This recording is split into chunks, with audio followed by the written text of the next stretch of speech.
spirit, Jehovah Allah. Particles or dense electrons, rays of hope are soaring through the sky.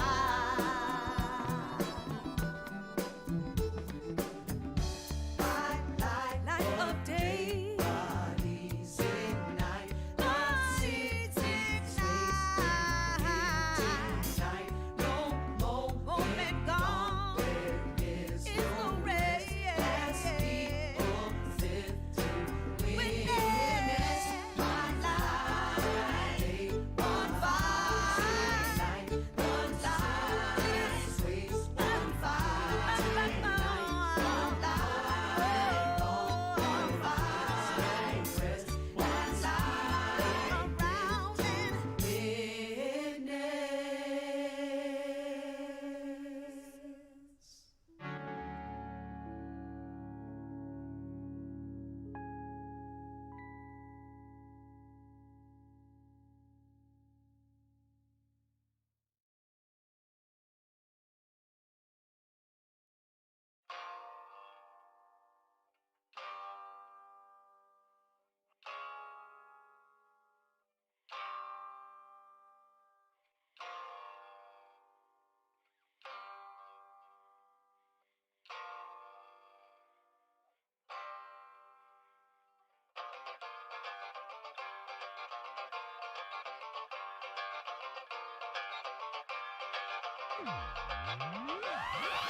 A shift and move, a surge, we feel and manifest.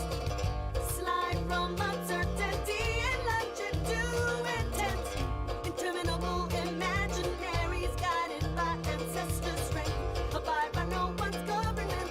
We blow into the left more. We see more. Whose life is this for? Global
nos dará gobierno, majestad. Las necesidades ajenas no sienten mi pena. Allá donde no había, no solicito permiso para la vida. Soy rica en esperanzas y de reto no me niego. Le daré vista hasta el más ciego. Soy rica en esperanzas y de reto no me niego. Estoy aquí y de reto no me niego. Estoy aquí.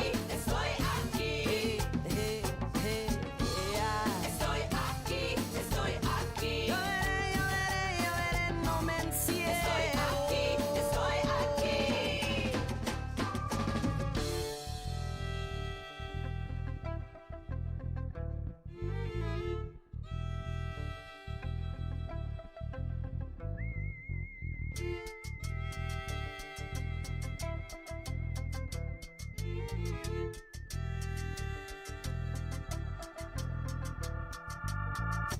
Conocí, siempre hay manera.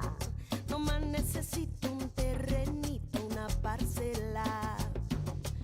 Hay bastante, sobran ejidos robados y prestados. El vivo sigue de pie, no como el muerto acostado. Ay, esas cumbres, como brillan, llamando la atención. A través del mundo aumentan los hogares de la mina y cartón. Allá donde no había, no solicito permiso para la vida. Soy rica en esperanzas y de reto no me niego. Le daré vista hasta el más ciego. Soy rica en esperanzas y de reto no me niego. Estoy aquí y de reto no me niego. Estoy aquí.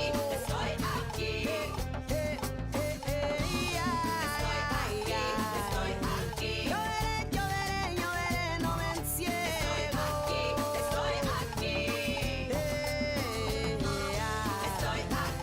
Estoy aquí. Ahí está con Sosadía. Llevarnos fuerte la ansia. Estoy aquí. Clave que hierve la vida. Bajo un sudor mexicano.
Over mountains, over cerros, over desert valleys, from the ranchos to the towns to the city alleys. Coming ones, coming twos, Texas, get to Cali. People walking, running, crawling, border tallies. Men, boys, women, girls, young, old, skinny, fatty. Hold their elders, hold their hopes, hold their little babies. No food, no means, no way to have it. Run, stumble, fall, get back up and at it.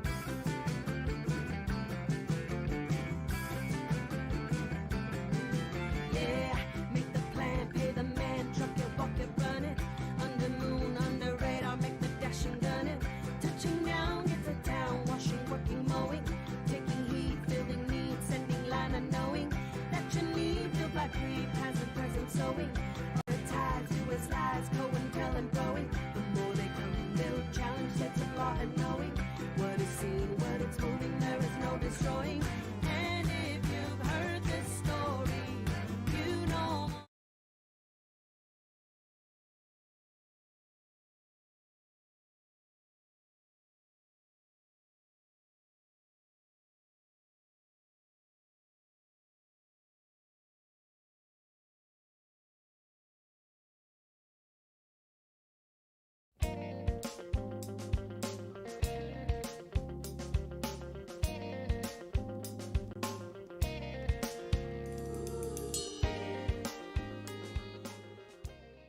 Welcome to Trek Table, your Sunday weekly podcast holding Trek space for Black, Indigenous, Brown, women of color, queer or otherwise, and our allies.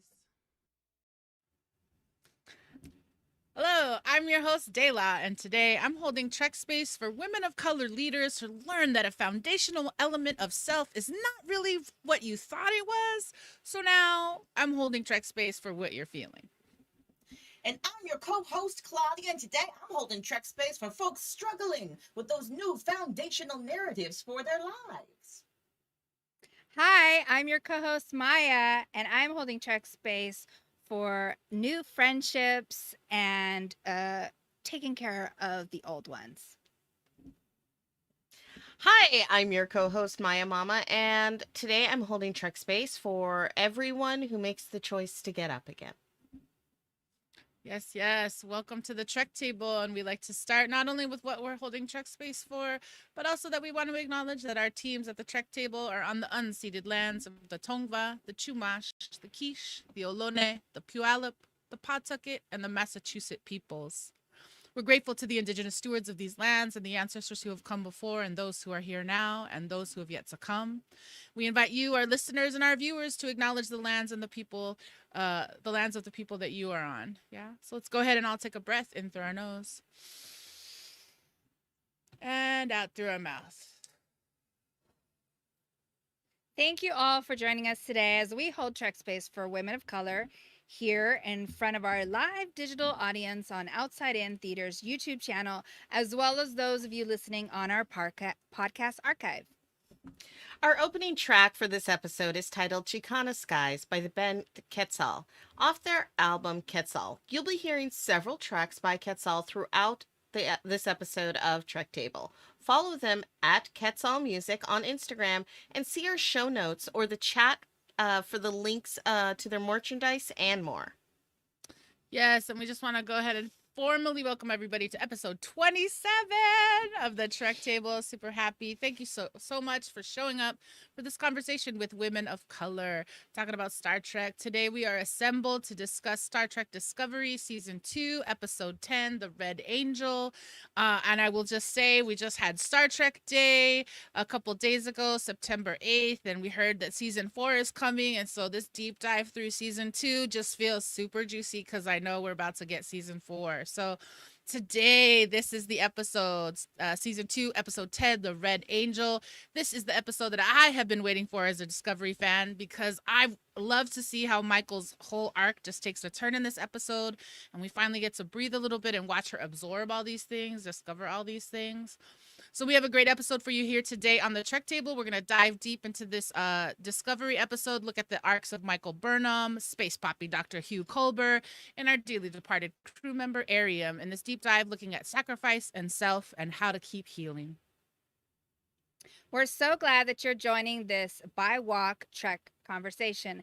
Hello and welcome so that we can build with each other. How do you enter this conversation as a Star Trek fan? Are you Star Trek curious, a newbie, an OG Trekkie, Star Trekking family, Star Trekking fam like me, Trek Zaddy, Trek baby? Let us know in the chat.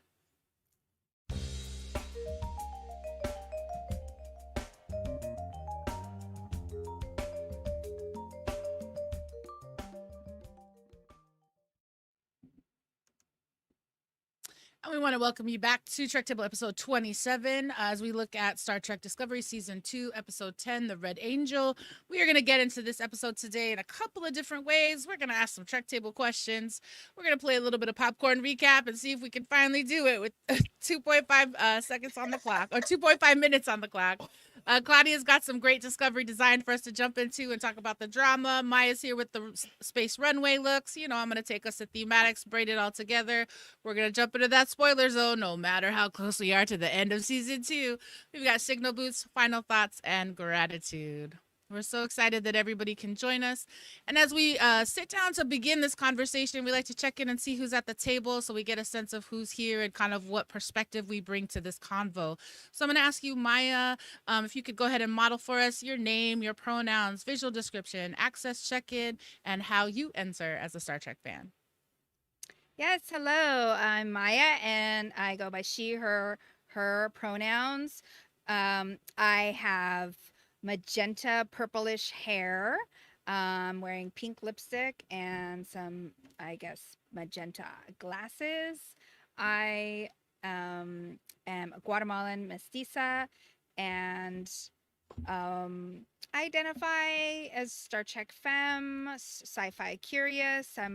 I'm new-ish, but I definitely watched the Next Generation as a kid growing up. So it's been fun to watch these new series, and I'm all about it.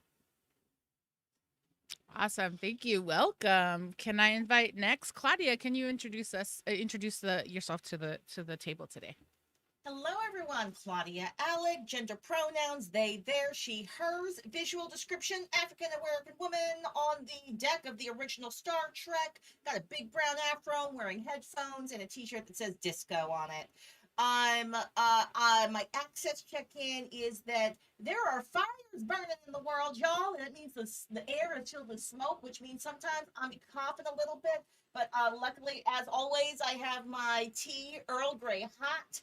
So hopefully that's going to cover any coughing that might take place. I also have a muscle disorder, so I might pull a face. I'm never pulling a face. At your Star Trek opinion, I'm pulling a face because one of my muscles is pulling me. Other than that, all of my access needs are met, and I identify as a generational Star Trek. This came from my mother, and I've been passing it down to the nieces and the nephews and the rest of the generations. And then I would say I'm a polyamorous sci-fi lover. I love all the science fiction. Get it, polyamorous sci-fi lover. Welcome, welcome, Claudia. I want to welcome Maya Mama to the table. Maya Mama, can I have you introduce yourself to everybody? Yeah, absolutely. I am Maya Mama. I use she, her, hers pronouns. I'm a young-looking, middle-aged black woman. I'm wearing my blue disco shirt, and I have pink sparkle makeup, and I am from a generational Star Trek family, and I identify as poly sci-fi as well. Awesome. Thank you. Welcome, welcome, welcome to everybody. I'll go last and just say hi. What's up? I'm Dayla. My pronouns are she, he, they, and Dayla. I am a mixed Filipinx queer woman of color, bigger bodied. I've got my hair in a flare today, a little bit of blue, black going on, a little bit of a, I don't know, it's stacked up like a wave in the middle of my head. So I'm super excited about that. And I'm sitting in front of the background of Captain Pike's Ready Room. I'm kind of in love with it right now, and so it has become my background for the show. And certainly some juicy things happened this week in his Ready Room, so I'm excited to jump into that. I come in as a Trekkie from Next Generation, and some really kind of life circuitous moments that have given me lots of love from Star Trek. Super excited to be here. I started the show because I really love Star Trek Discovery. If I could be monogamous with the show, it would be this. But I have to say, I'm sci-fi polycurious just like Claudia, so I got some love going on. I'm catching up on my lower decks, revisiting some short treks, and then the other stars thing. So just lots of fun right now, enjoying so much sci-fi out in the world. So yeah, that's how I jump in. Thank you all for being here. I'm gonna give us a little breath really quick. Thinking about audience, feel free to tell us if you're in the chat. Who are you? How do you enter this conversation? We'd love to hear that. Go ahead, take a breath in. And exhale. And I know I just had us take a breath right before these Trek table agreements, but I'm feeling all the people today. So right before we jump into this conversation, we just like to agree to how we would like to talk to each other today. And so we want to just say, these are the Trek table agreements. We want to welcome all who enter, whether you're a newbie or you were raised in a Star Trekking generational family. Welcome. Let's build the space together. Whether you use Trek Table as your nerdy exploration or as part of your self-care ritual, Trek Table is a weekly space to put down the world for a second and come into Trek space. This is a space for Black, Brown, Indigenous, women of color to be a fan, a geek, a nerd, and explore the vastness of the Star Trek universe. Trek Table is also a place for allies to come, engage, and explore as well. This is an opportunity for allies to hold space and focus on insights, perspectives, and experiences that they may not be familiar with. And now that we're all here, We remind you that we seek to build an environment of mutual respect and listening. We understand we're going to disagree, and that's actually part of the fun. But there's enough hate going on in the world, so let's keep our phasers on stun. Great. So let's go ahead and breathe in all those agreements. What's up to all the Trek babies I'm seeing in the chat? All of us. Here we go. And exhale. Thank you for those agreements. And that brings us to our first Trek Table question posed to our Trek Table assembled here and to those participating in the Outside In YouTube channel chat. Tilly, breathless, asks, what just happened? Y'all, can we talk about some pansexuality in the mirror first?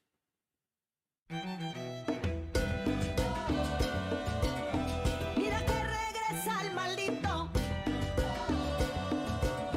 Viene con las manos llenitas de piedra que no quiere arrojar.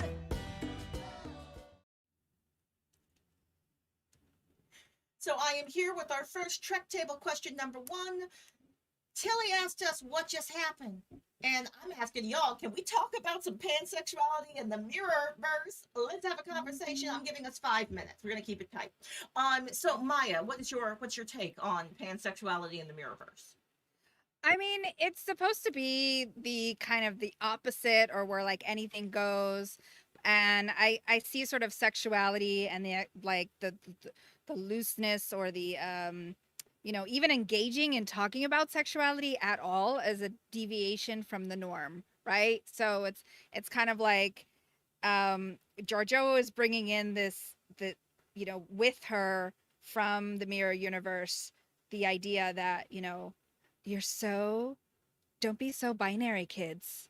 Just and also, I don't know, she's playing a little trickster, I think, games too. So yeah, that's what I think. I appreciate her kind of emphasizing how conservative the relationship between Culber and Stamets is. For some reason, in the United States, we code extremely conservative relationships as wild just because they're same sex. So I liked her being like, "Don't be so binary." I love it. Dela, what's your take on this? I mean, I love that we get to see all this pansexuality. I feel like people who listen to the show might know I'm rooting for Tilly and May to one day have an interspecies pansexual connection, like to let that sapiosexualness as scientists and creative makers. I don't even want to say womb havers, because May just created a visual front for us. So yes, I'm there. I also feel a little bit like Tilly and Ariam. I was curious the way that whole little girlfriend sisterhood was going before the passing. So just really, yeah, I'm here for all of it. And Can I thank you, can I share Giorgio. something a little more Yes. complicated though? Because I want to say thank you, Giorgio, but also let me put a fly in the ointment. And my mama, you might be able to fix it for me. So I have noticed that whenever they tell a mirror universe story, so for you in the audience listening, this is in the other Trek stories. So when Mirror Universe on DS9, Deep Space Nine, Mirror Universe, Kira Nerys is kind of queer. There's some queerness going on, and I find that when you want to code someone as a bad person, as evil, oftentimes in contemporary storytelling in the United States, they make the character a little gay, and and that's supposed to be like a sign of their badness. So I've been concerned about that piece of sexuality and the demonization of it inside the Mirrorverse. So, but Maya Mama, what's your take on this? Oh, thank you for that. So yeah, no, queer coding has always been used to show us who the villain is. The mustache twirling. That's obviously, that's like, we know what that is. But this was something that I was just thinking, they don't limit themselves. And there's a certain amount of power to having no shame. You can't embarrass her. You can't, I mean, everybody has secrets because they're very secretive about like wanting to kill each other. But like, for the most part, like, they don't have any shame. You can't use their sexuality as a weapon against them. They own they own themselves and they own that. And sometimes that means expressing yourself sexually, and sometimes that means sitting in discomfort, like the way that Giorgio was essentially coaching Tilly. Like, no, you need to sit in that discomfort. Let people be uncomfortable. And but also it was very funny, and I loved it. Okay, And my that's mama, that's it. you're as always, you've solved it for me, and I agree with you 100%. And I think that Tilly was really asking through the universe to you if you could explain to her what happened. We now understand. That was deeply useful. Giorgio is like she's kind of like being like a doula to help everyone just grow into their best self. I think we all need a Giorgio from the mirror universe in our life Yes. to help us think about our identities, our sexual identities. And that was Trek Table question number 1. Yes, thank you. And Trek Table is proud to be a part of the digital theater platform at Outside In Theater. We want to invite folks to like and subscribe to the Outside In YouTube channel for our weekly live digital recordings. Maybe you're listening on the podcast. Don't forget to check them out at youtube.com/outsideintheatre.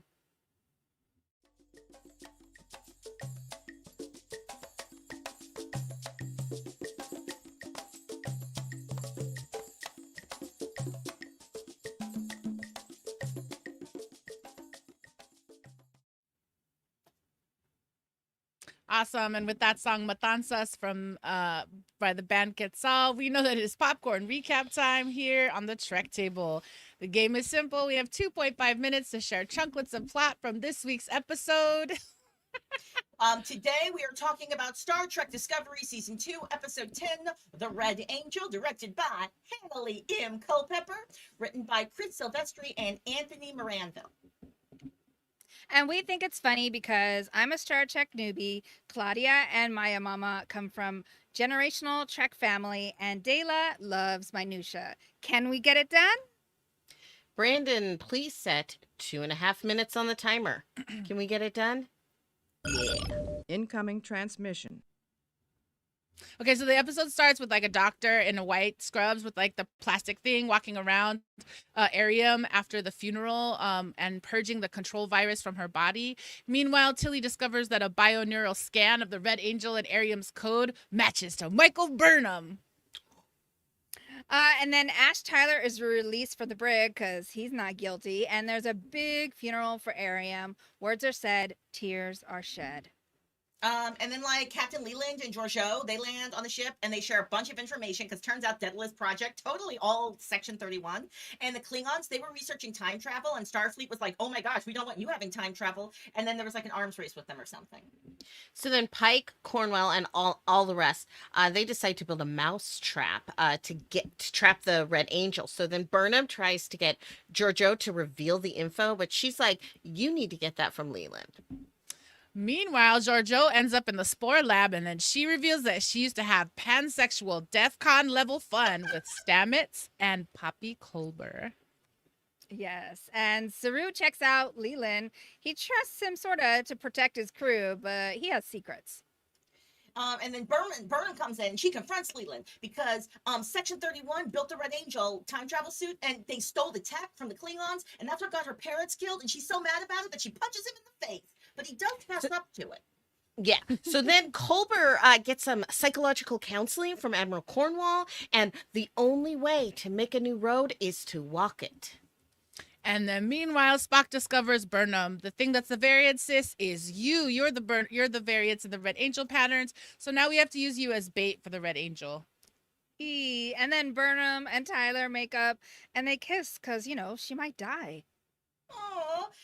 Okay, so then they travel to SF4 where there's going to be there's enough power and energy to make the thing happen because they have to make a trap, and Burnham is left on the planet's unbreathable atmosphere until the Red Angel can appear. And then Giorgio and Colber, they want to save Burnham, but then Pike says stop, and then Spock says no, and then they have to let her finish. And then 31 gets the wormhole to close, and then Leland gets a control AI in his eye. And then the Red Angel is caught and trapped, and oh my God, Burnham's almost dead. But wait, it's Mom! Oh my God!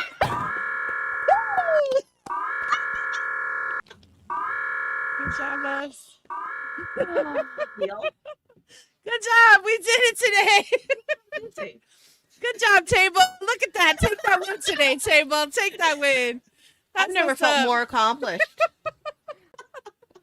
We were close. I like the gesture work that was happening. It's like, we're going. All right. So just to say, if you're listening to us on the podcast, we're having a really great visual celebration and proud with ourselves that we were able to do that. If you're looking for a more detailed breakdown and you want to get some pictures and some insight, we're always going to invite you to go visit our friends at Women at Warp. I want to say thanks to Sue. We dropped the link in the chat and the episode notes. You can check out her recap there. But I'm pretty proud of that one for us. We might have to like, well, thanks you. I'm seeing the salutes in the chat. Thanks, chat. Thank you. We might have to fix the audio with that scream. That was real loud. It's real exciting. But if you're having a good time, like us, let's keep the dialogue going. Like and follow us on Instagram at TrekTable and on Twitter at TrekTable1. Join our confos with hashtags TrekTable, hashtag BIWC Trek, and hashtag Star Trek Discovery.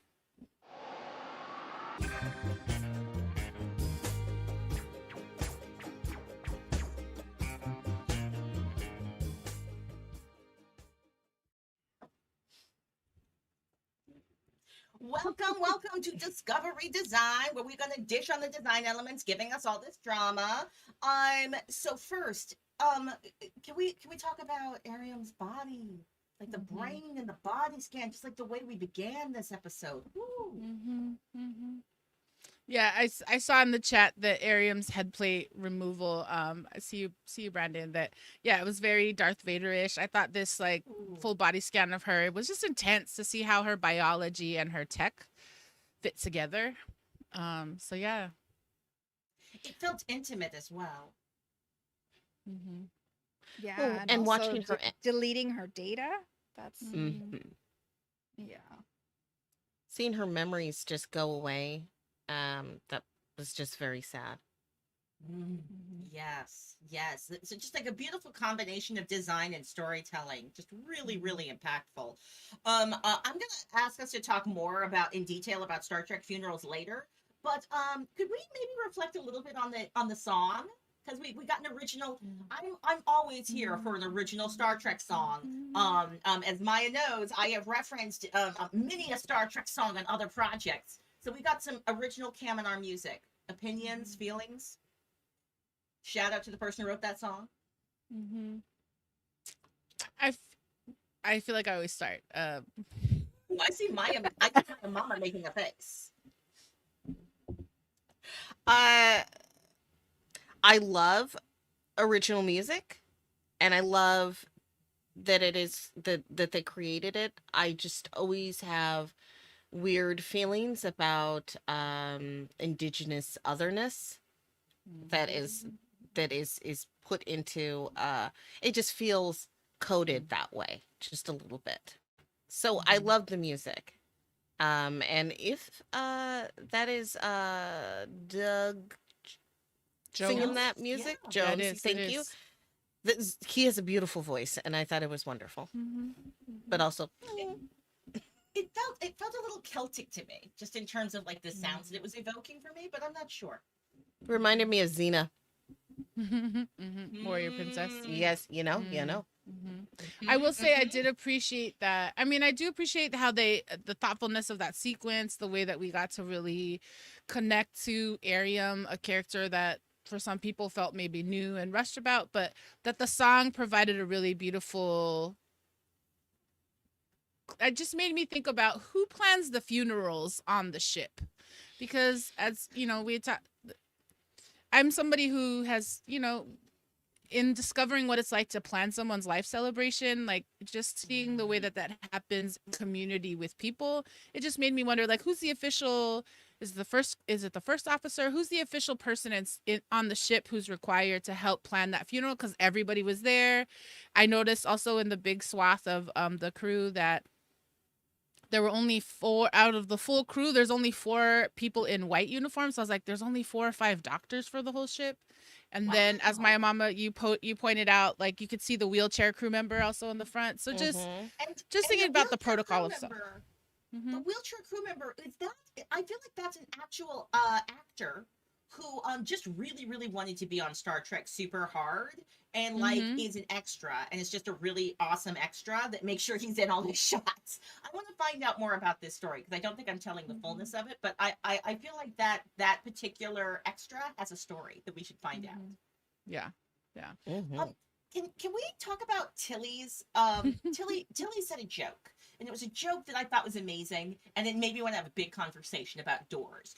Last season Maya had us go down a rabbit hole of thinking about desks and tables that I actually really, really enjoyed, thinking about Star Trek tables. Can we talk about Star Trek doors? Because she's like, sorry I didn't knock, but the doors open so fast anyway. Are they motion censored? Like, what's the story with the doors? Can we talk about Star Trek doors?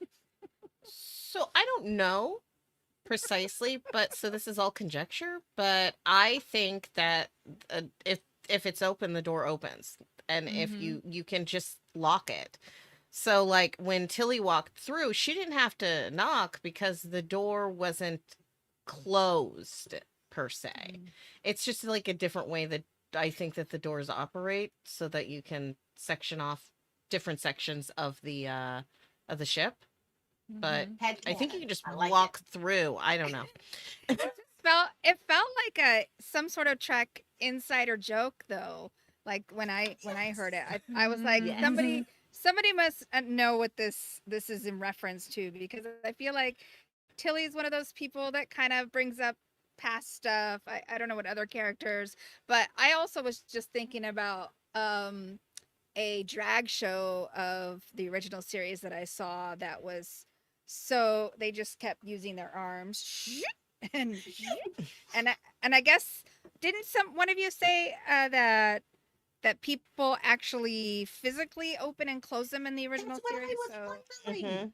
okay. Yes, Maya, I was so curious. Are they still doing that? Like, cause like back in the day, that's like on the Desilu set. It was an actual person. Because I wanted that job when I was 12 years old. I was like, if I could get a time machine, I could go back in time and I could just be the person whose job it is to open up the door with Spock go through and close it really fast. I And thought then you're that like, sounded like a yes. really cool job. And I'm curious, are people doing that now for union wages? Like, is there somebody Mm. who, like, that is their real job to, like, just Mhm. do it with the right timing? Mhm. I feel like Maybe. that's a deep dive piece of info we can discover I before these, next these episode. are yeah these are gifts for our audience to go. We'd like for you to all Really. go do some research and find out and come Mhm. back to us.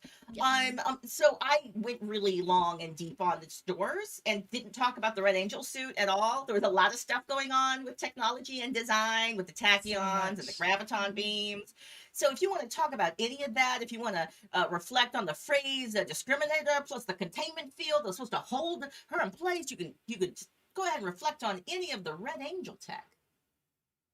I mean, I'm certainly impressed with like how much they were able. Well, first of all, the fact that Section 31 rolled up and was like, "Oh, by the way, we happen to have this stuff." So just the fact that Giorgio says, "I need your best people," and she ends up in the lab with Stamets and Tilly makes a lot of sense. I love the banter, but yeah, seeing the pads, seeing the way there's even the zzz when Tilly has the air gun to bolt in the chair that Burnham has to sit in. I was like, I feel like I'm in a pit crew right now. This is awesome to watch them land and go. So yeah, all of the cool tech that we're getting to see, and just really understanding how just appreciating how the writers and the producers of the show really open up my mind in terms of what section 1 what section 31 is doing. Yeah, and then just we're seeing shots on the screen of like the beams that hold the Red Angel, like just the mousetrap as it were. Just wow, lots of things.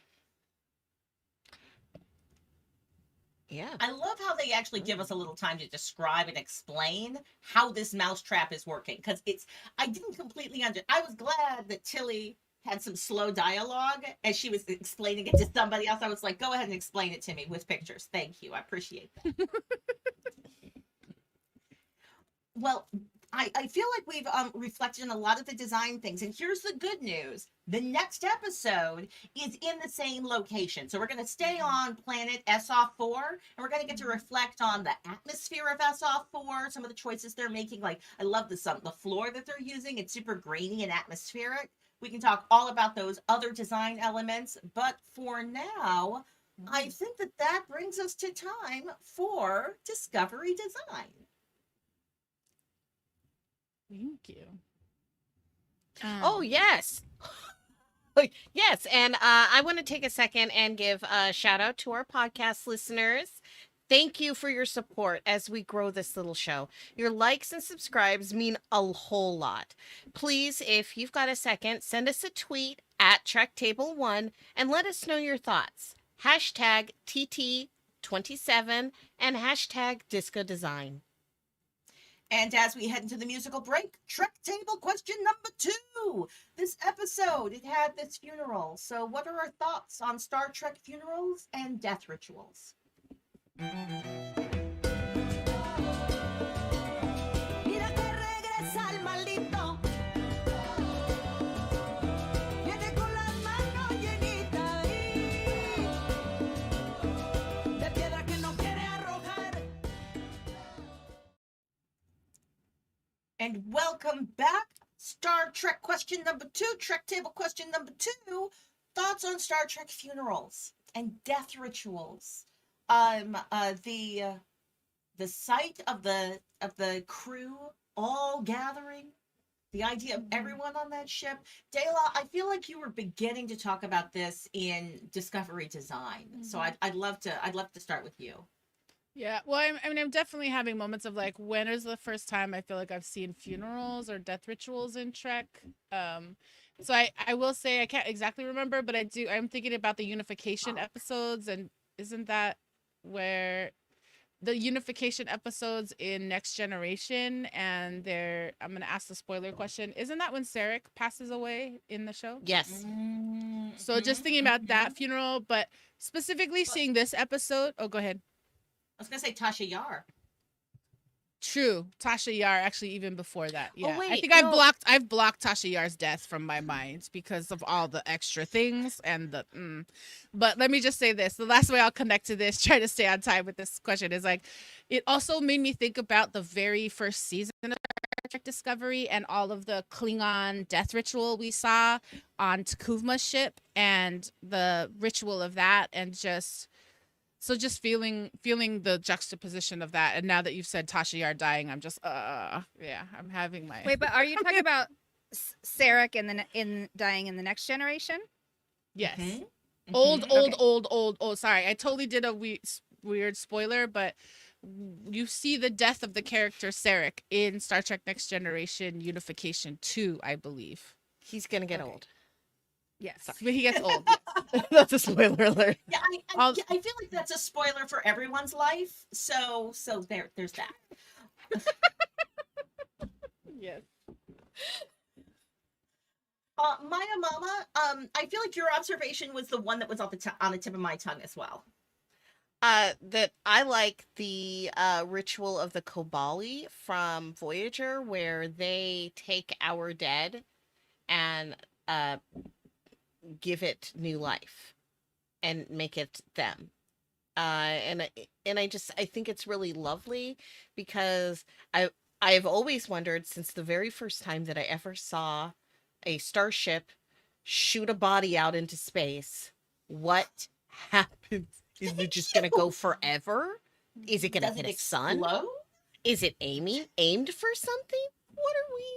What are we doing here? But Maya I Mama, don't understand.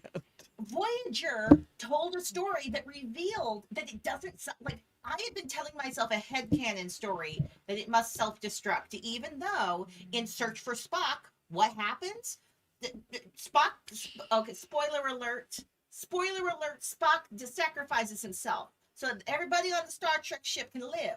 But then, another spoiler alert, I'm messing up Star Trek movies for you. They're very old. They're a lifetime year old. But then he gets shot onto a planet that has a genocide bomb on it. And the genocide bomb makes him come back to life. So, like, I already kind of knew that, like, they shoot it out and then it just lands someplace. And they just don't But, care. like, that's creepy. That's a lot of Star Trek bodies in outer Space. Here's the thing. It's like space is like the universe's dirt. And you can just like put whatever in it. Mm. It's fine. Don't worry about it. Whoa, whoa, whoa. It's I love superhuman that that you're we trying do. to take It's us superhuman that we just shoot it off into space and don't worry about it. Maya Chinchilla, what's your take on this? Well, I mean, but also I've seen moments where when they shoot stuff out, like things just disintegrate. So I guess if they're in a pod, they're protected, but bodies will just disintegrate, right? But then energy never goes away. That's also something I feel like I've learned from the spores. But yeah, I mean, I guess really what I was thinking about is just I'm glad they took a moment to actually grieve, like taking a break, because there's some other people that have died or they've been in the middle of a war or whatever. They didn't really have the time. And so I think, yes, it's part of helping move the plot along because Ariam's files help us discover, a little bit more about the Red Angel. But yeah, I mean, we're in a time where we're not always able to join together either for any kind of rituals, whether it be, funerals, birthdays. I mean, so I think it's a really powerful thing to, to be able to gather together and to be able to say some things or even just feel each other's warmth. So yeah, the character may have only been developed really over the course of like the last 2 episodes, but it does seem like Star Trek is kind of about these different types, organizations and families and, and groupings together. And we, we spend a lot of time with the people that we work with. And we're not even on a feel like- starship. Seriously. Well, I feel like that answers Star Trek question number 2. Yes, thank you. And we want to say thank you to our YouTube watchers and chatters, and thanks to our podcast listeners. We just want to jump in here and say and invite you to share what you think as you hear this episode on our podcast. You can tweet us at TrekTable1 and you can always consider adding for context to hashtag TT27 as the episode, hashtag Q2, and hashtag Star Trek funerals or hashtag Star Trek death rituals. Thank you so much, podcast listeners. We appreciate you. And that was Trek Table question number 2. And now is that point in the show when we have a dance break as we head into Space Runway.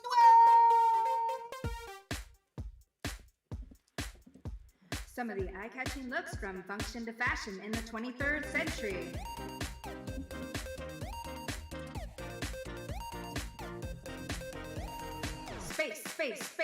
Space Runway. Welcome to Space Runway. This week we are doing highlights from season 2, episode 10, and we have 6 looks today. Starting with look number 6, out of place but on point. Out of place but on point, off-duty Culber is distractingly handsome in a suit, slacks, and collared button-up shirt, exposing his chest ever so slightly. It looks like he's maybe going out to dinner and dancing rather than jumping back into work just yet. He's not officially reinstated, but he's officially looking fly enough to cause the Spore Lab to steam up with some sexual tension.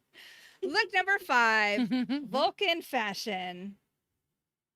Here, Spock is sporting a knee-length leather jacket-like tunic with short collar, zippered, and black textured panels on the chest, looking like leather daddy Sherlock Holmes while Vulcan teasing his sister in front of her superiors. We finally get a brother-sister truce needed before risking it all to solve the mystery of the Red Angel.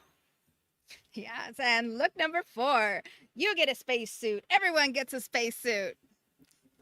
Egalitarian values are always popping up in Star Trek whenever it's time for an away mission, and metallic shiny spacesuits are required. Stamets gets a spacesuit, Dr. Culber gets a spacesuit, Spock gets a spacesuit, and even Georgiou gets her own.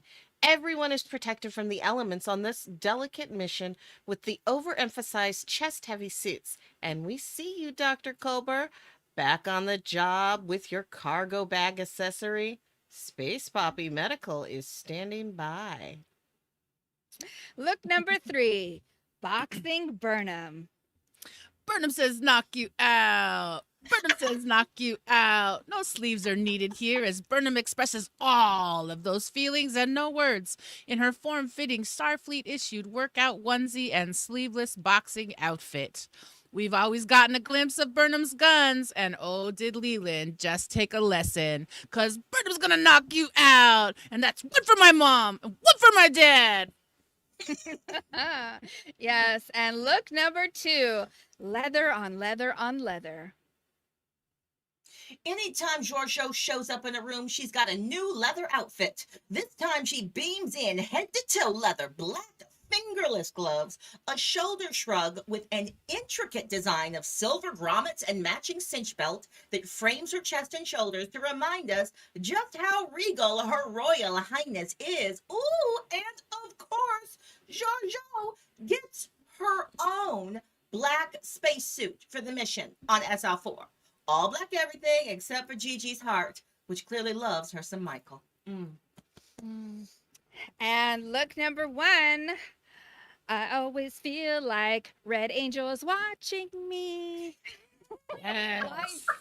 Flying down from the wormhole, caught in the mousetrap. Finally, the Red Angel is revealed as she is pulled to the ground with a close-up of her heavy moon boots first. The wings retract, helmet, and the rest of the suit stands up all by itself, and it spits out gasp. Mama Burnham on the ground. And that's Space Runway this week. Thank you, nerds, for indulging me in a little space fashion talk, fashion, form, and function in the future.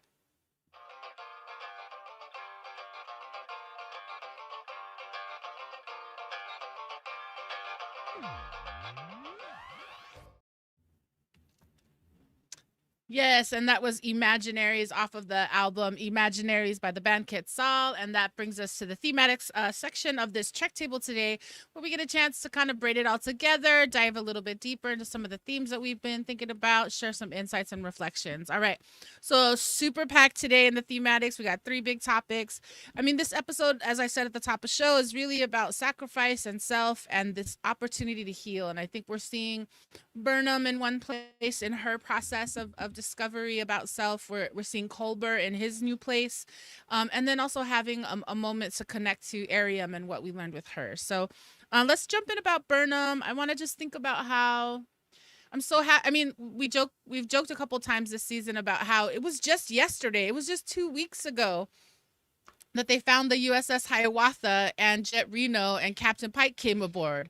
It was just a few weeks ago that Saru survived Vahara. Like, time has moved so quickly for this crew. So for Burnham to have this life-changing foundational moment, clarification, I just appreciate that she had an opportunity to deal with it. And I saw the way that, like, we're in Pike's briefing room, and at first it's just the Discovery team really trying to huddle with Admiral Cornwell about what they're about to do. And then once we get Section 31 showing up, it seems like it is such a pivotal opportunity for Burnham and the whole disco fam to really hold her, and Giorgio even trying to have moments with her of like, I need to tell you things need to be told, but they are not mine to tell. So that's kind of my opening salve of just really appreciating watching Michael understand, like, not your fault. It was not your fault that your parents were on Doctari Alpha. Like, can you let that go? And the gift of watching Spock just say, do you need a gift? Here it is, release. So that's my kind of opening thought about Burnham. Maya Mama, can I ask you your thoughts about this conversation? Well, I mean, after all that's happened, are any of us surprised that it's Michael that everyone thinks is the Red Angel initially? She's had a tough time, a really tough time. And in the last few weeks. And I think that after all of this is done, she's going to need at least a year off just on her own. I don't know. She just needs to, she's going to need to do some self-care. but I'm loving seeing. I love the interactions with Giorgio. I loved the silent hand over hand on the shoulder, which was Mm-hmm. as much feeling as she's gonna Mm-hmm. get. I just thought it was a Mm-hmm. really beautiful Mm. connection. And yeah, it's just yeah, I loved it. Awesome. Maya Chinchilla, what say you? Where are you in the Burnham journey this episode? I mean, I just thought there was a lot of great face acting. There's first kind of the denial, the shock, like, wait, no, that wasn't really my mom. There were just all these moments where she's just kind of, looking and emoting and, in denial. And then when she kind of lets it all hang out, and punches Leland, when she finds out, even more of what the story that she's told herself over and over again, because Mm-hmm. this backstory that she believed is what drives her, is what has moved her forward, and also probably informs why she's someone who is always trying to take care of others and not deal with her own ish, Mm-hmm. because that's some deep grief to lose your parents, or to have parents that aren't, even, those of us that have had moments when our parents are either not around or not available, and you kind of have to really grow up too fast, and you're taking care of siblings and all kinds of, thinking about things that kids shouldn't have to necessarily think about, without some sort of support. So Mm-hmm. it's like her whole understanding of herself Yeah. is changed and shifts, and it'll be interesting to see what she actually does with that information. Mm-hmm. I appreciate that. All right, Claudia, coming on the backside of this topic, your reflections. I know that you have been watching Burnham in your own ways. Well, shout out to just Hanley Culpepper, the director. I was loving just the Mm-hmm. choice of camera angles and the silent, like you said, the face acting, the physical, the physicalization of the inner life. I was seeing it not only in the choices that the actors were making physically, but also in the camera shots, and it helped us to feel like we were really inside that sort of headspace of Michael Burnham, and we could really feel like we were part of the punching out and feeling that passion and joy. I think that it's really hard when your entire life is built on an understanding, and all of your choices that you've made have been based on an understanding about yourself. That I see Michael being shook, but it feels like it's a healthy kind of shook. She's Mm-hmm. built her life on an unhealthy belief. So I'm Mm-hmm. curious as to how she's going to build her life on a new healthy belief. Mm-hmm. Yeah, we Thank all need to you. be shook sometimes, Hmm. Mm-hmm. right? Indeed. Well, let's talk about our friend who was shook the shookiest. If I could extend that poetry there. I mean, talking about being shook, Dr. Colbert comes back with all brand new self, kind of a sparkly clean new body, but with these memories, with these images, with these parts of his life that was there before, and him, we've seen him now a couple episodes really just struggle. And Maya, I appreciate in Space Runway we get to talk about how he's showing up looking hot, being here, like ready just to be present. So I wonder, can you talk a little bit about your thoughts on where Dr. Hugh is right now, our space poppy, like what do you see from him? It's interesting because it seems like he has a lot going on, but also we're not seeing, a lot of emotion, right? So it's really Mm-hmm. contained. And I feel him being kind of hard and being a little bit hard headed, and then that kind of jumps over to Stamets, who was super sweet and loving at the, when he first came back, and now Stamets is hard and kind of holding back. And then, but I'm really glad he went to therapy with Cornwell, because he really just yeah, he needs to make some decisions about what he wants to do in this newness of his life, even though there's been some loss and grief. It's all in there. And I just was really moved when she said, when she talked about how love is a choice, and it's a choice you make every day. It's not just something you fall in love once or something, and it's all supposed to be magic and puppies and starshine. So love is indeed a choice, and I choose to love Culver every episode. Thank you. Yes. Claudia, your thoughts on Colbert and his choices this episode and his evolution this episode? Well, I'm going to go back to season 1 and name that Culber felt like such a self-possessed character, a character that really understood who he was, where he stood in the world, and felt like was a balance to Stamets being erratic and not totally balanced. So it's been really refreshing to see this actor play the character after having had such a gigantic change and shift in their life. So it's interesting to see him figuring himself out again. So it's fast. I gotta say, what's the actor's name? Because he's brilliant. Wilson Cruz. Yeah. Wilson Wilson Cruz Cruz. is doing a magnificently complicated job because we're seeing, I'm seeing old Culber, new Culber, the medium Culber. It's just it's interesting, and all of the tension between him and Stamets is also amazing. Yeah, I really feel sad they did not get Emmy nominations for this episode for Wilson Cruz and Sonequa Martin Green. Like, just really hardcore beautifulness happening. And I would agree, Hannah Lee Culpepper. Maya Mama, I'm gonna invite you to jump in here. Your thoughts about Dr. Hugh, Space Poppy. How are you? Mama, how are you? Well, I'm fascinated looking at this growth, and I love me some Dr. Poppy. And I loved seeing Stamets also put down some boundaries. But also, I do want to remind everybody, similar to Burnham, Hugh died not that long ago. He's still processing all this means, and it's only been like a few weeks that he's been re-alive, and that kind of he's making tremendous headway for what he's gone through, and I also love that he was seeking help and going to therapy. Awesome. So yes, we're affirming all these things.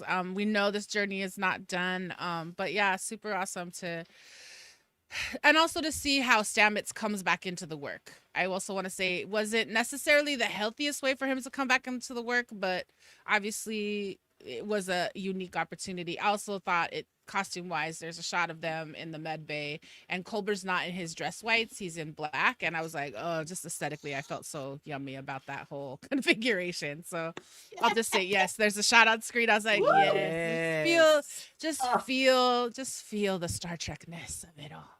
All right, so last topic. We're going to take a couple minutes here, and I just want to revisit Ariam because Ariam is such an important crew member for several folks, and also for things that we won't say because I don't want to spoil plot, but we'll save that spoiler zone. But Claudia, I wonder if you want to jump back in. We start with this funeral. You've asked us to talk about funerals this episode. We've also just commenting about, just what it feels like in terms of connection and Ariam. And so maybe not the ritual of Ariam's funeral, but like, what did you see in this next part of our journey with Ariam this episode? Well, it's interesting. As a disabled person, when I see stories where the disability is really a core piece of the character and the journey that they're on, I identify with it, and then I'm on that journey. So the experience I had at the funeral was one where I experienced people talking about her disability in ways where I was like, I feel like your comments say more about your thinking and your feelings. So Stamets being like, she never felt sorry for herself. And it's like, Stamets, I think that's a you thing. I think that's a you thing, being weird about how maybe disabled people shouldn't feel self-pity. That's a you thing. I really, really loved Detmer's comment that having an augmentation or it doesn't make you an imitation of yourself. It makes you a new you. I really loved that.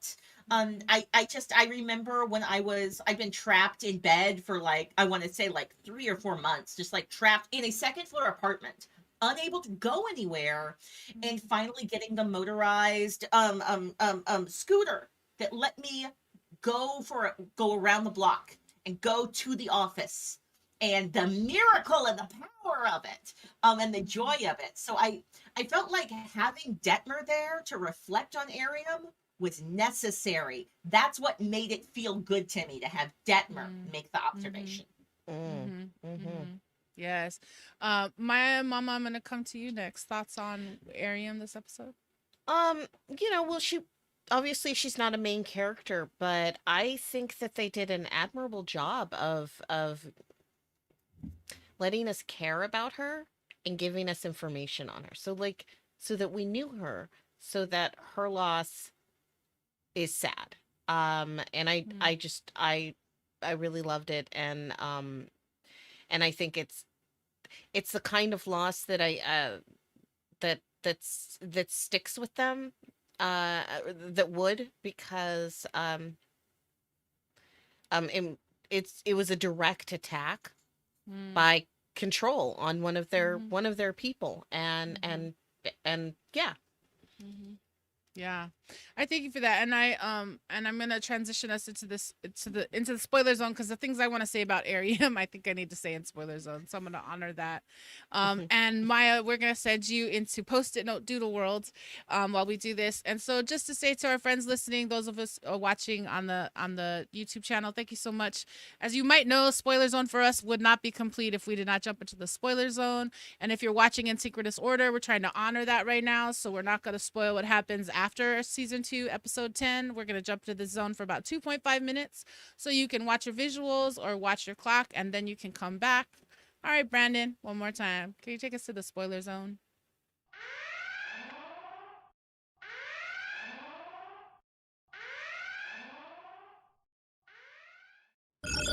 Incoming transmission.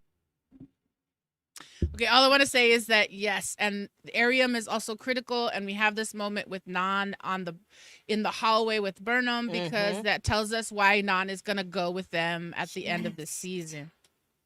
So And I also just feel her end. Go. Oh, her end. Nan's end, because I just watched all of season 3. When she leaves the crew, and she talks about Ariam and her reasoning for coming to the future and all of that, and yeah. Also, I'm counting down for She's a Queen. Oh, come on. I am excited to see Mama Burnham and have Mama Burnham talk. I wish we got more of Mama Burnham. We didn't have enough of that character for my taste. Not in this season, I would agree. And I'm, we're in spoiler zone, so like I'm super excited to finish this season and binge 3 so that I'm ready for season 4, because I'm really hoping we're gonna see Mama Burnham in the Kwamulat in season 4. Like, I think it's such a interesting, brilliant, like, I'm curious about her having to be so candid and have all that absolute candor. I have to say it that way. Have the absolute candor to with the other Kwamulat about her, like, her perpetual space life that happened before the sisterhood, So she was left. She was alone for many years, and who even knows how she experienced that time, if she experienced all of it, for years of being alone and zipping back and forth.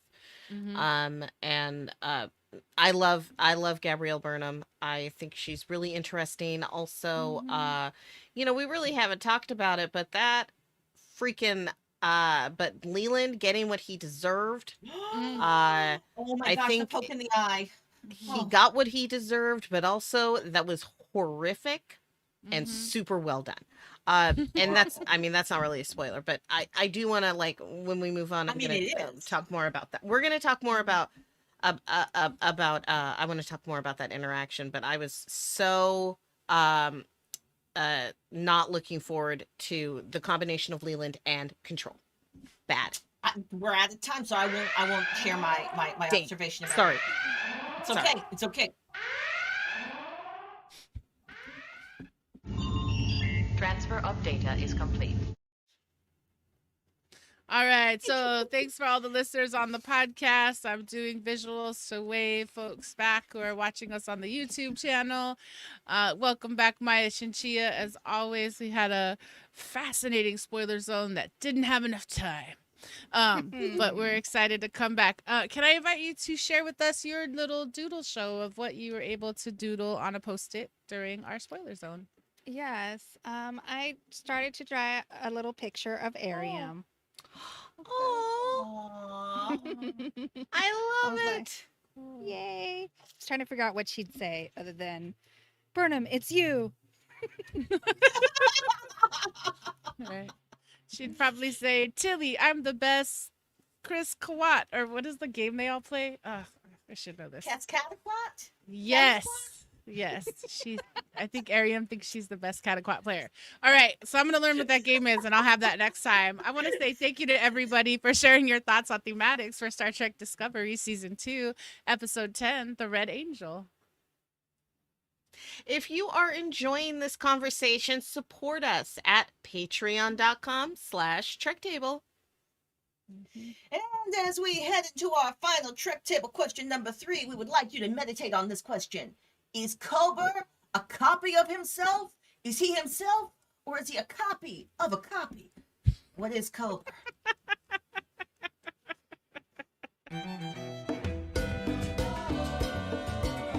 Mira que regresa el maldito. Viene con las manos llenitas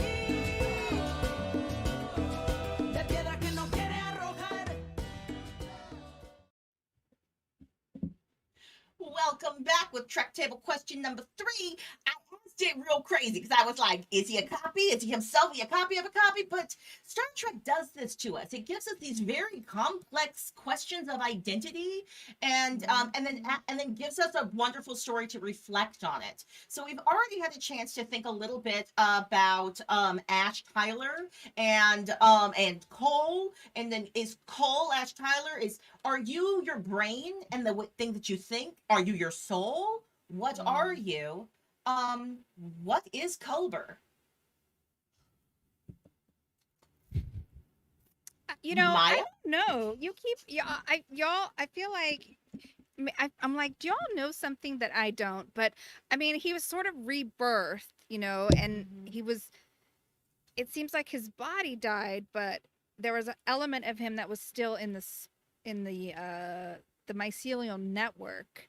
So it was still him, and other people have passed through the network. So it's a place that you can't necessarily live, but it's something you move through. So I'm sure they explained it, but it's definitely his DNA, right? And he's got all his memories, but no scars. It's like a brand new, fresh body. So, I mean, I think he's him, but it's just, it's like, I have to go back to an interview they did, I think in the Ready Room, where he did talk about it as part of his inspiration being having like a survivor's guilt that is influences his acting, and also the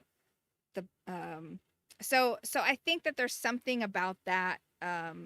He's been through a thing that nobody else can understand, but he's still a version of himself, and it's really just up to I think it's up to him to decide.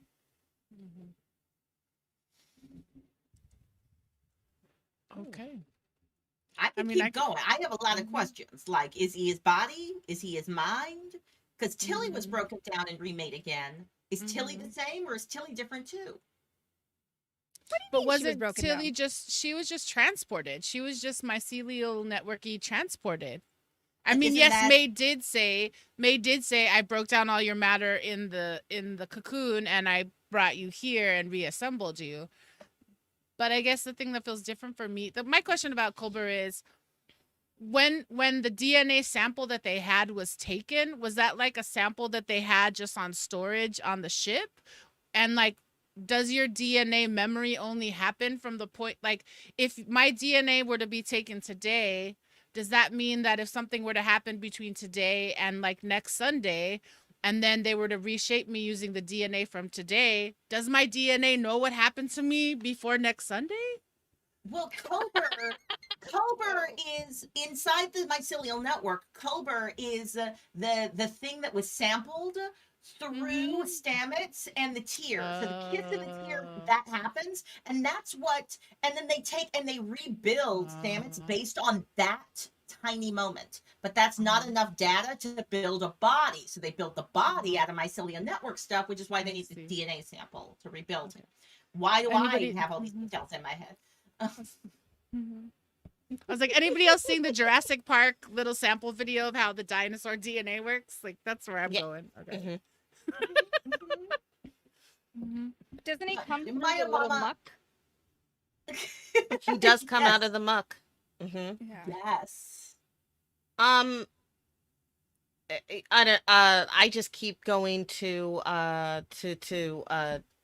Vulcan philosophy, and I think about his katra, and I think and I think about are we ourselves, or are we our memories? And I think that that's more of our none of us are the same as what we were before, and so Colbert is himself because he is, because he's not anyone else.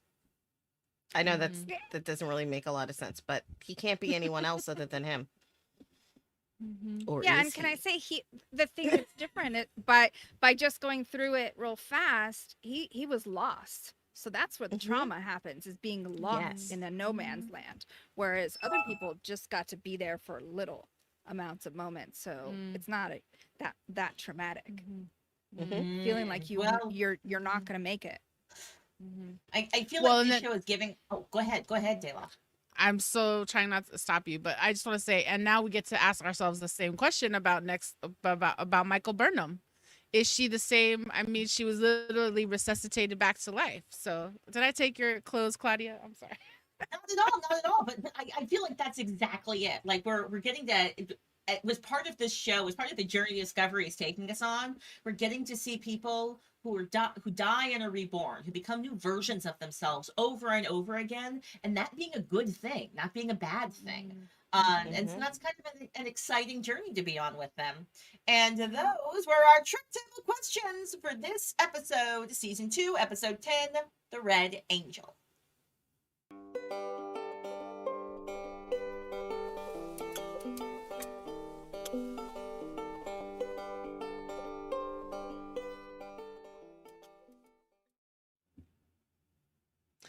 And we strive to hold space here for Black, Indigenous, Brown women of color. And here at the Trek Table, we want to amplify and highlight the work of women of color content creators, community builders, and world shapers. Claudia, can you go first? Congratulations to our friends at Visual Communications, who just recently announced their lineup for the LA Asian Pacific Film Festival. It's the 37th edition of the festival, and they are making their way back to the theaters. There's a strong lineup of works from women in film this year. The festival starts September 24th and ends on October 2nd. For more information, please visit festival.vcmedia.org. We'll drop the link in the chat for you. Thank you. Maya, can I ask you to share our second signal booster for the day? Yeah, in a recent Vulture article, American author, doula, and women's rights activist and Black feminist Adrienne Marie Brown said speculative fiction is where we get to practice the future. I think that science fiction is a form of organizing, and all organizing is science fiction. Her new book, Grievers, is a science fiction story that sounds all too familiar. As a quarantined city slowly empties of life, Dune investigates what caused the plague and what might end it. She does this by following in the footsteps of her late researcher father. Grievers is available now, and we'll drop the link in the chat and our notes. Awesome. check it Thank out. you. Yes. Super excited to read about that and see the great films. If you have a woman of color content creator that you want us to amplify, please let us know. You can feel free to DM us at Trek Table on Instagram or at Trek Table 1 on Twitter. And that is our signal boost for Trek Table episode 27.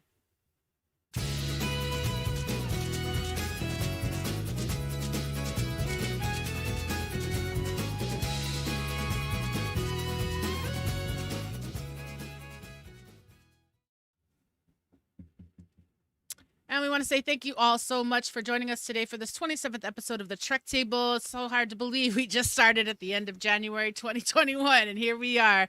As is the case every week, we like to close out our show with our final thoughts on the episode. We like to go around the table. So these are going to be some of our final thoughts for Star Trek Discovery, Season 2, Episode 10, The Red Angel. And I'm going to say, Maya Mama, can I invite you to go first? So do you think that they shot Dr. Poppy's body off into space when he died? Like his first body? Like, where is that? Like, where does Oh, jeez. I'm sorry, and that's my final thought. Oh, my God. Okay, way to drop it. Thank you. Maya, can I invite you to go next?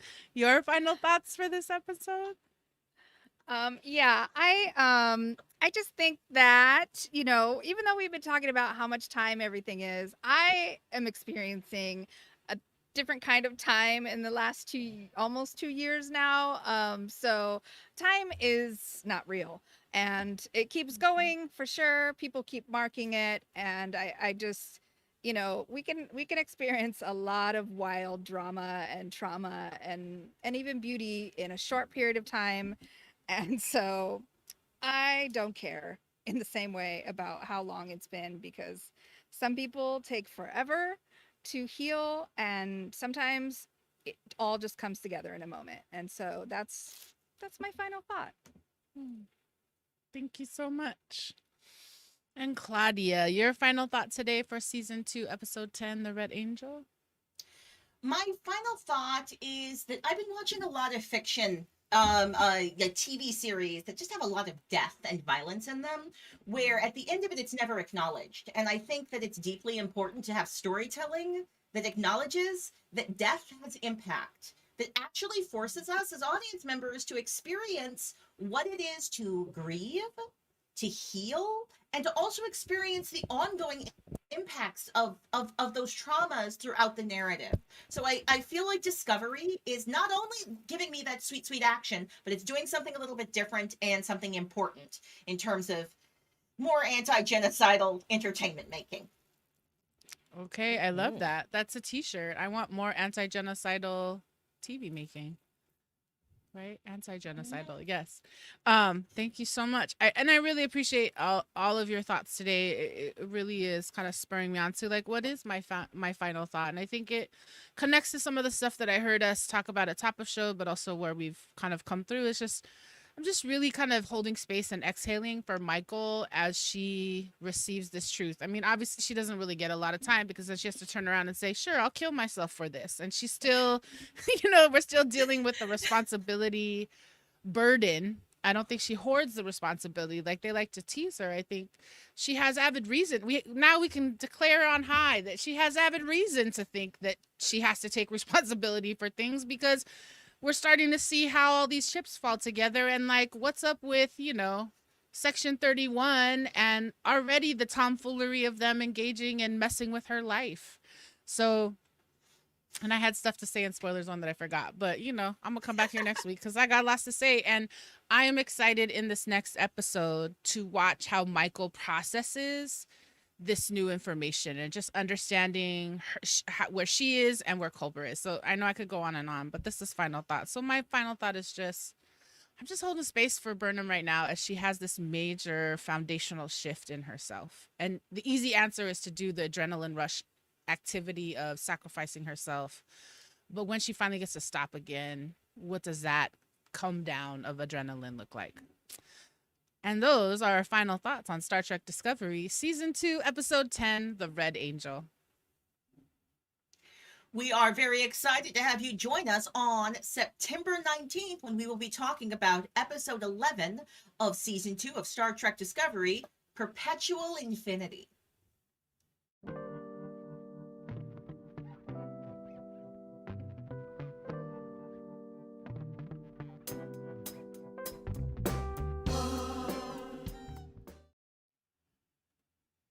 All right, we want to say thank you, everybody, for joining us today for this episode of the Trek Table. Get first look at the Trek Table questions, inside scoops, sign up for our newsletter by joining us at trektablepodcast.com. And find Trek Table Podcasts on iTunes, Spotify, Google Podcasts, and wherever you get your podcasts. Like, and subscribe to this channel so that you can get more of this Trek Table in your algorithms. Like and subscribe to us on Instagram or Facebook at Trek Table and on Twitter at Trek Table 1. Join our convos there and please comment using the hashtags hashtag Trek Table, hashtag BywalkTrek, and hashtag Star Trek Discovery. Yes, and as we wrap up this gratitude section, I just want to say thank you so much to our Trek Table assembled. Thank you for holding down this ritual with me. Thank you to Claudia Alec, Maya Chinchilla, and Maya Mills Lowe. Thank you so much for sharing your insights with us today. And I just want to end where we started by thinking about what we were holding Trek Space for today. Today, we're holding Trek Space for women of color leaders who learn that a foundational element of self is not really what you thought it was. And so now we're holding space for what you are feeling. We're holding space today for folks struggling with the new foundational narratives of their lives. Holding Trek Space for new friendships and taking care of old ones. And holding Trek Space for everyone who makes the choice to get up again.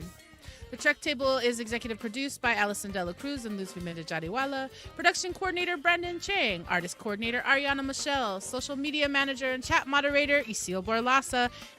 And our social media associate Jimena Martinez. Deep gratitude and thanks to Outside In Theater with extra thanks to Paul, Matt, Jessica, Danny, and Tamlin. And thanks to Dr. Deborah Carter, Doc Zulu, and Nancy Yap, and our partners at Visual Communications. Trek Table is a service mark of De La Projects, LLC. And we want to say thank you so much for joining us at the Trek Table. We want to close this ritual together. We took lots of breaths, but let's do one more. Go ahead, take a breath in through your nose and out through your mouth. We are so excited for you to join us as we enter these final episodes of Season 2. Come back, as Claudia said, Sunday, September 19th. We're going to dive deep into Season 2, Episode 11 of Star Trek Discovery, the episode entitled Perpetual Infinity. We'll meet you back here at 4 o'clock here on the Outside In YouTube channel, or maybe you're listening to us on the podcast. Check the next episode. We're so excited to talk with you. We'll be holding Trek Space for you till then. Have a great week.